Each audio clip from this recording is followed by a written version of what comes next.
মানে নির্বাচনের পরে লাগা, আগে খুলে ফেলতে স্যার এটা জেলা স্যার আইসা বইলে গেছে সবাই। নির্বাচনের পরে দরকার আবার লাগাবে, আমরা বলে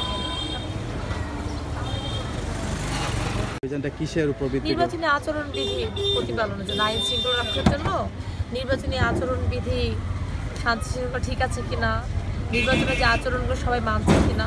তাহলে বিলবোর্ড দেন দিকে বললেন না না, কালারিং বোর্ড বিলবোর্ড তো থাকবে না, নির্বাচন শেষ হলে আবার এই অভিযান কি অব্যাহত থাকবে? হ্যাঁ, এই অভিযান অব্যাহত থাকবে নির্বাচন আগ পর্যন্ত। হ্যাঁ, এটা কার দোকান? এটা নববর্ষের শুভেচ্ছা।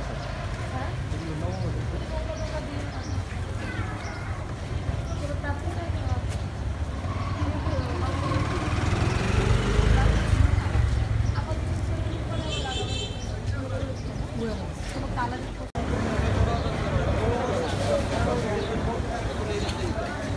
এদিকে বেরোতে পারবো? এদিকে অ্যাপ্লিকেশন করতে আবার বলা হচ্ছে আচ্ছা,